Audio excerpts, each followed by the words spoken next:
Infelizmente, novos lançamentos frequentemente não atingem os seus objetivos de venda e são, portanto, retirados do mercado. Como o mercado é bastante imprevisível, fica difícil dizer exatamente em que ponto um novo lançamento pode vir a falhar. No entanto, algumas das principais razões para que tal fato ocorra são, entre outros, dificuldade em satisfazer as necessidades dos consumidores, problemas técnicos nos produtos, falhas na divulgação ou distribuição e precificação inadequada. Além desses fatores, um novo lançamento pode não ser tão bem sucedido quanto esperado, simplesmente porque o tamanho do nicho de mercado estimado pode se mostrar superior àquele realmente existente. Isto é, a empresa falha em estimar adequadamente a fatia de mercado que pode capturar com um novo lançamento. Apesar de tocarem em aspectos diferentes, os pontos mencionados acima têm algo em comum. Em maior ou menor grau, todos eles estão sob controle da empresa. Mas será que características ligadas aos consumidores também podem dificultar a difusão de novos lançamentos? Isto é, será que existem fatores que não estão diretamente ao alcance das empresas e que podem limitar as chances de sucesso de novos produtos? A resposta é sim. As pessoas têm barreiras naturais à adoção de inovações que fazem com que os consumidores prefiram os produtos que costumeiramente consomem em comparação a novos produtos. Ou seja, mesmo que uma empresa lance um produto que atenda às demandas latentes dos consumidores de forma adequada, as barreiras relacionadas à adoção de inovações podem fazer com que tal lançamento fracasse. Quais são essas barreiras? A primeira delas, chamada viés de status quo, reflete a tendência humana a preferir o estado atual das coisas. Ou seja, as pessoas preferem seguir tomando as decisões usuais do seu cotidiano que passar a adotar mudanças ou fazer novas escolhas. Isso ocorre porque enquanto mudanças vêm tipicamente acompanhadas por uma série de incertezas, os riscos associados a escolhas recorrentes são menores ou ao menos conhecidos. Esse viés está presente em quase todas as nossas decisões de consumo. Tendemos a comprar a mesma marca de celular, comemos nos mesmos lugares repetidas vezes, frequentamos alguns poucos shoppings de preferência e assim por diante. Quanto mais disruptiva for a inovação em questão, mais desconfortáveis tenderemos a ficar com a mudança, ou seja, mais tenderemos a recorrer ao viés de status quo. Pense, por exemplo, na primeira vez em que você pegou um Uber em vez de um táxi comum, ou a primeira vez em que você fez compras pela internet. Embora essas sejam práticas triviais hoje em dia, há alguns anos traziam consigo alto grau de incerteza por romperem com o status quo da época. A segunda barreira à inovação decorre da chamada aversão à perda, definida aqui como a tendência humana de preferir evitar perdas a adquirir ganhos equivalentes. É intuitivo que as pessoas tentem evitar perdas e busquem auferir ganhos em suas decisões de consumo. Menos intuitiva, porém, é a ideia de que as pessoas sejam mais sensíveis a perdas do que ganhos, mesmo que ambos tenham o mesmo valor monetário. Aplicando essa ideia em um exemplo corriqueiro, podemos dizer que perder uma nota de R$100 causa um impacto maior do que encontrar uma nota de R$100. A aversão à perda também pode se aplicar à adoção de inovações, dado que novos lançamentos tipicamente trazem consigo tanto pontos positivos quanto pontos negativos.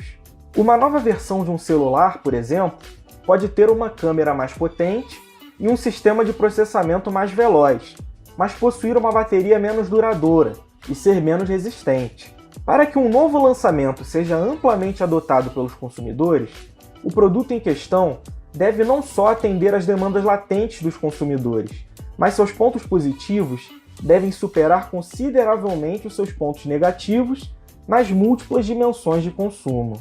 Em suma, além de garantir que seus produtos sejam bem recebidos pelo público em geral, as empresas também devem se preocupar com fatores psicológicos dos consumidores, que limitam a penetração de novos lançamentos entre os clientes em potencial. Olá, alunos! Nesse vídeo vamos ver as inovações incrementais e disruptivas. Vamos lá? Para se destacarem em um contexto de constante transformação, as empresas frequentemente recorrem ao lançamento de produtos inovadores. Essas inovações podem ser incrementais, quando o novo produto carrega em si muitas características de um anterior, contando apenas com algumas mudanças marginais. Isso ocorre por meio de mudanças graduais e contínuas. Ou disruptivas, quando ele traz consigo mudanças substanciais nas suas funcionalidades, forma de aplicação ou design. Essa inovação acontece de forma abrupta, criando frequentemente um nicho de mercado ou impulsionando um mercado já existente. Como exemplo, posso citar o lançamento do primeiro iPhone da Apple, que mudou completamente a forma como nos relacionamos com os nossos celulares. Isso representa uma mudança disruptiva.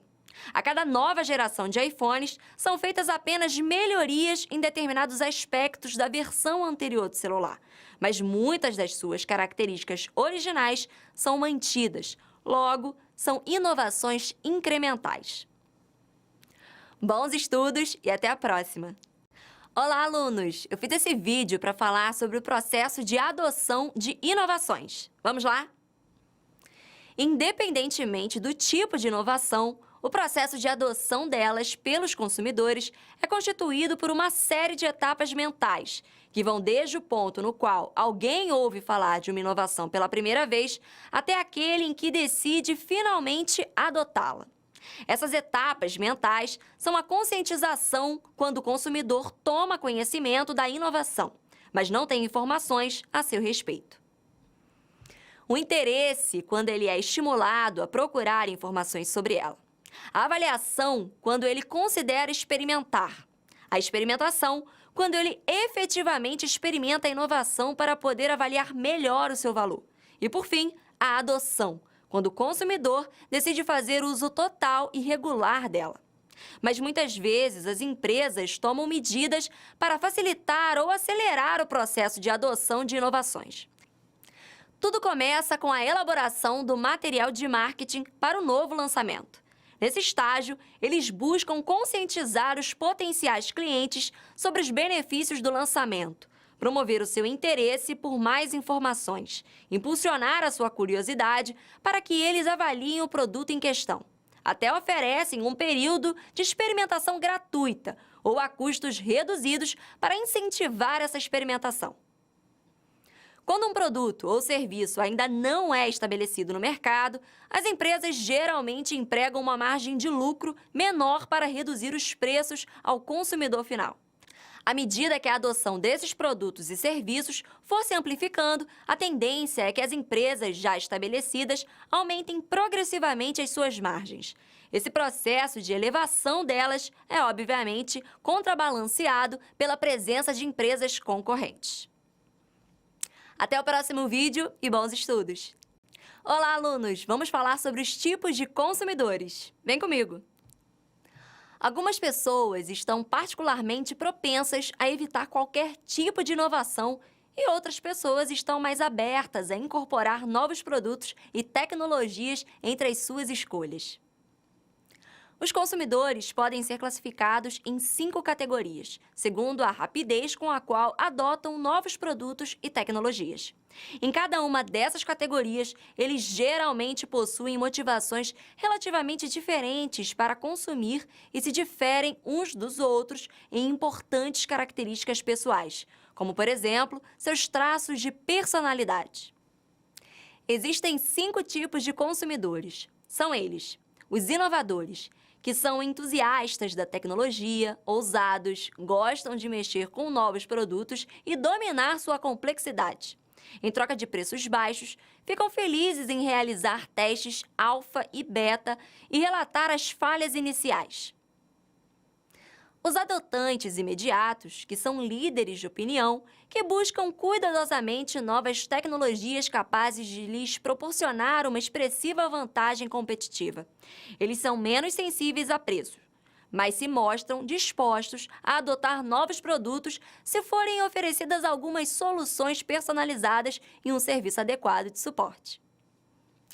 Tem também a maioria imediata, que adotará a nova tecnologia somente quando seus benefícios já tiverem sido comprovados e após ter havido muitas adoções.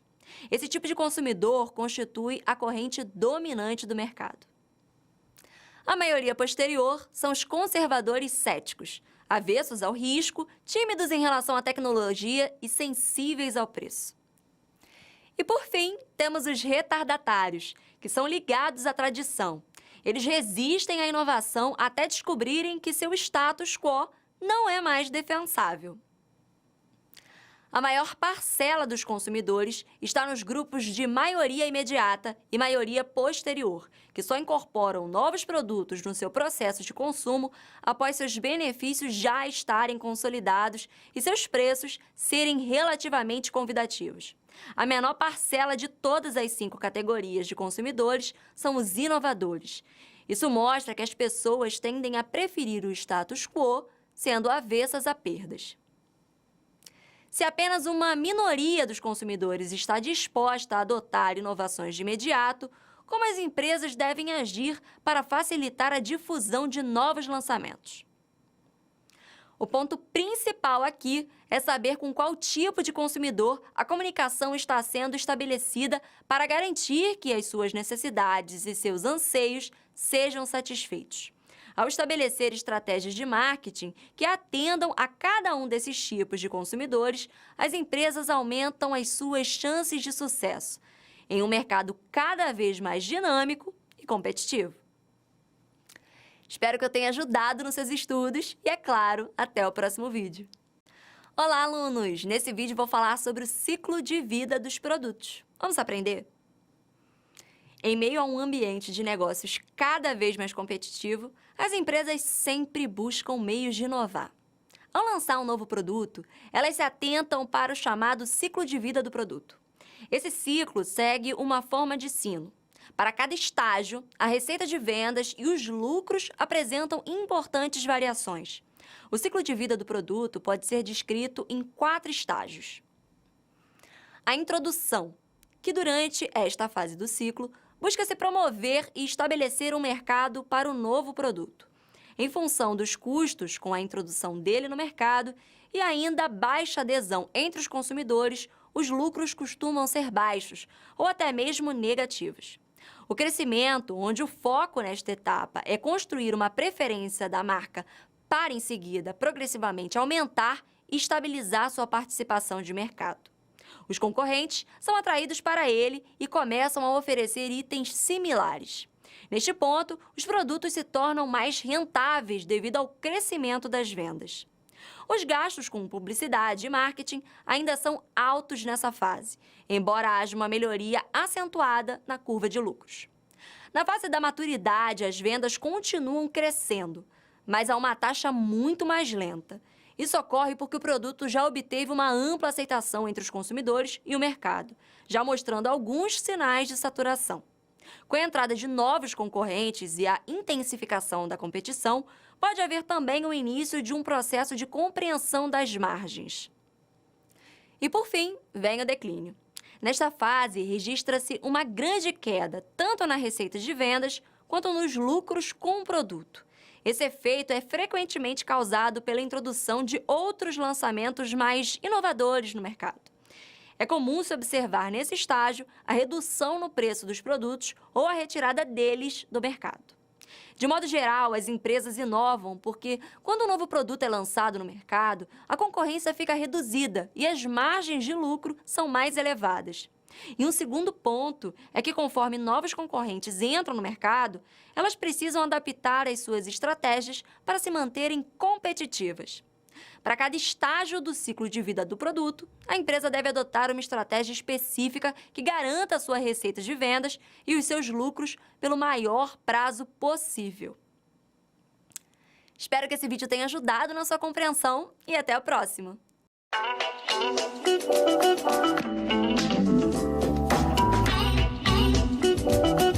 Os nossos comportamentos enquanto consumidores tem causado impactos sem precedentes no meio ambiente. Talvez em função desses impactos negativos, empresas e consumidores têm se preocupado cada vez mais com as consequências do consumo. Hoje, os consumidores buscam adotar medidas para reduzir o avanço do consumo desenfreado. Entre as principais práticas, podemos citar os chamados 3 R's: redução, reuso e reciclagem.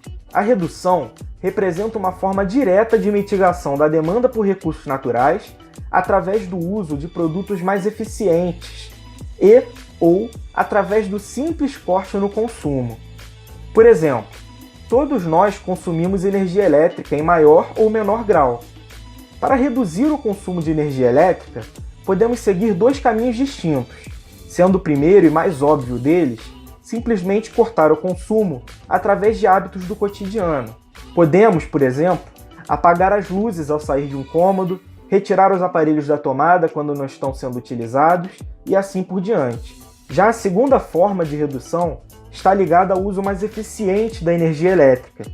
Para isso, podemos, por exemplo, comprar eletrodomésticos com menor taxa de consumo de energia, produtos com selos de eficiência energética no processo de produção e assim por diante. Por ter um impacto direto sobre o nível de consumo, a redução é a principal forma de mitigar os efeitos do consumo no meio ambiente. O reuso representa uma forma de estender a vida útil de um produto ou das suas partes. Isso pode ocorrer de diversas maneiras. Uma delas é através da utilização de um produto para aplicações diferentes daquelas que foram originalmente produzido para desempenhar. Por exemplo, uma pessoa que comprou um pote de vidro de geleia pode usar o mesmo recipiente para levar salada de frutas para o trabalho. Uma outra forma de reuso é através da compra de um produto que já foi previamente utilizado. Exemplos desse tipo de reuso são os brechós, sebos e lojas de carros seminovos. Finalmente, a reciclagem reflete o processamento de materiais para obtenção de um novo produto através de insumos reutilizados. Atualmente, existem cadernos, móveis e até tipos de roupas feitas a partir de materiais reciclados. É importante mencionar que o processo de reciclagem difere do reuso pelo fato de que, enquanto a reciclagem envolve o processamento dos materiais, os produtos reutilizados não passam por nenhum processo do gênero. Olá, alunos! Nesse vídeo eu vou falar sobre os tipos de consumo sustentável. Vamos aprender? A inovação é cada vez mais essencial para que as empresas consigam se destacar no mercado. Com a crescente concorrência, é necessário trazer produtos que difiram significativamente dela para garantir lucros mais consistentes. Com o constante lançamento de novas tecnologias e tendências, o ciclo de vida dos produtos tem diminuído gradualmente. É muito comum ouvirmos que os produtos mais recentes duram muito pouco em comparação com os do passado. Esse fenômeno se aplica desde peças de roupas até carros, computadores e celulares. Quando aliamos a acelerada oferta de produtos ao aumento do poder de compra da população em geral, podemos entender por que existe uma crescente preocupação com os impactos ambientais do consumo. Embora o nosso planeta tenha recursos naturais limitados, temos observado um crescimento vertiginoso no consumo. Isso traz à tona a necessidade de repensarmos a quantidade e a forma de produção daquilo que consumimos. Com a intensificação dos problemas ambientais e as questões de sustentabilidade sendo cada vez mais discutidas pela sociedade, muitos consumidores estão se tornando mais ecologicamente conscientes. No entanto, apesar do aumento da consciência e do interesse deles por produtos sustentáveis, pode-se notar certa falta de correspondência entre seus discursos e suas ações. O hiato entre atitude e comportamento reflete o fato de que, embora os consumidores vejam a sustentabilidade com bons olhos, poucos deles realmente adotam comportamentos efetivamente sustentáveis. Bom, espero que tenha sido proveitoso para vocês e até o próximo vídeo. Olá, alunos! Vamos falar sobre os fatores que influenciam no consumo sustentável. Fique atento! Uma série de fatores influencia as decisões dos consumidores quanto à adoção dos comportamentos sustentáveis. Os fatores individuais são aqueles diretamente ligados aos consumidores. Entre eles, podemos mencionar as características socioeconômicas, como renda e educação, suas necessidades, desejos e valores, e seus hábitos e estilos de vida. Ao lançarem uma nova linha sustentável, as marcas precisam posicionar o produto de forma eficaz nos diferentes canais de venda e utilizar a forma de comunicação adequada para o tipo de público que desejam atingir. Dessa forma, os aspectos individuais mais relevantes para as empresas são aqueles tradicionalmente utilizados como uma estratégia de segmentação dos produtos em geral. Isso pode ser visto, por exemplo, na segmentação feita pela renda e pelo nível educacional dos consumidores. Partindo agora para os fatores sociais, que são aqueles ligados a todo um conjunto de consumidores dentro de uma sociedade. Por exemplo, as normas sociais, a cultura em geral e as mídias de massa. As tendências dos seres humanos é se comportar com o objetivo de aumentar o seu prestígio perante a sociedade. Como o comportamento sustentável representa uma atividade que garante uma reputação positiva, os consumidores em geral gostariam de serem vistos como pessoas que contribuem na preservação dos recursos naturais. Quanto mais os indivíduos perceberem a sustentabilidade como uma norma social estabelecida, maior será a manifestação dessa tendência. Por fim, temos os fatores situacionais. Este conjunto de fatores está relacionado com o momento da compra em si, sendo, portanto, bastante contextual. Aspectos relacionados à situação de compra, como a visibilidade de produtos sustentáveis nas prateleiras das lojas, parecem triviais, mas podem influenciar substancialmente a opção escolhida. Além disso, o preço deles afeta amplamente a decisão de consumo. Muitos consumidores consideram os elevados preços dos produtos sustentáveis. Como esses produtos não têm uma variedade tão grande quanto os tradicionais, a disponibilidade também se configura como um importante obstáculo para a adoção dessa categoria de produtos. A maioria das estratégias para incentivar a adoção de comportamentos sustentáveis gira em torno de fatores individuais, como necessidades, desejos e valores, ou situacionais, como informação e preço. Em relação às estratégias de marketing, podemos dizer que as marcas buscam conscientizar os consumidores sobre a necessidade da adoção de produtos sustentáveis para o meio ambiente, seus benefícios financeiros e aspectos informacionais sobre eles. Bom, espero que eu tenha contribuído para o seu amplo conhecimento e, é claro, até o próximo vídeo!